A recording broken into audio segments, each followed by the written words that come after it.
fundamentally, how do you pick your producing team?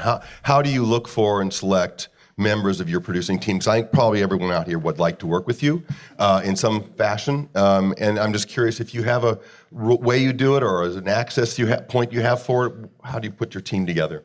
Well, what we do for a living is impossible. Every day you get up and you're like, well, that'll never happen. But you go and you do it anyway. And so I'm not a fan of people who climb 4 flights of stairs to get to the second floor.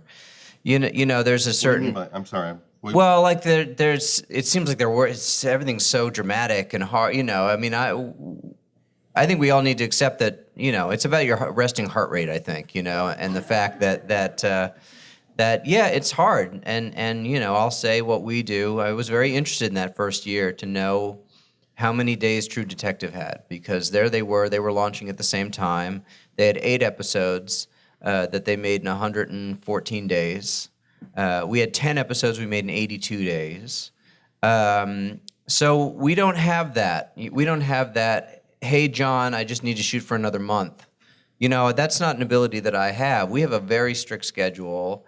We're making a show for the same price as every other show on FX, but I just won't refuse to let it look like television. It has to be a movie, and some of that is just about making the right choices going through. It's not about going longer or So I'm looking for people with the experience, to know how to solve this puzzle, because it's a location show. We're not building a lot of sets, So it's a crazy, some weeks you just can't imagine you're going to fit it all in. And, I do some rewriting for the producibility of the show, but not a lot, It really becomes about how are we going to get this done.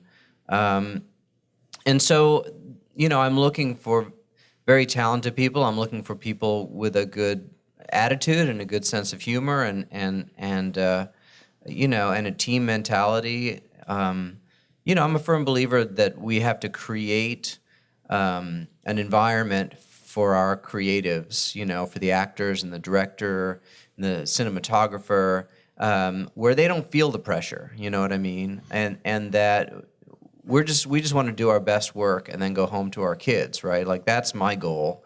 So I'm not one of those people who I'm very production friendly. And I'm the first one to say, all right, well, this is interesting. So we can't do what I wanted to originally, but what can we do that's as good or better, And I think that needs to be the mindset, is that there's no one right way to do something. And sometimes when you get to a location, or if you have to give up a location because it's you just can't get there, it's just too far away. But if we shot here in this place, then how would we just have to adapt it a little bit. So God, you're making it impossible. No one's going to all work for you. I know. Can I add one thing to what Noah just said, which is, my great mentor and friend David Manson, who was a wonderful producer, and I asked him after I went to work with him when I was a young man, okay, well, you're teaching me to be a producer. What is a producer? What do they do?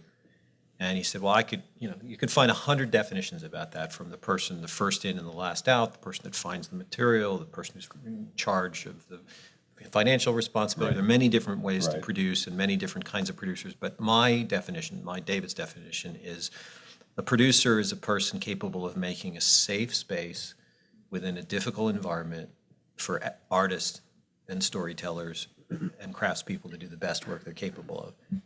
And that's what Noah just said. Yeah. We all would agree with you.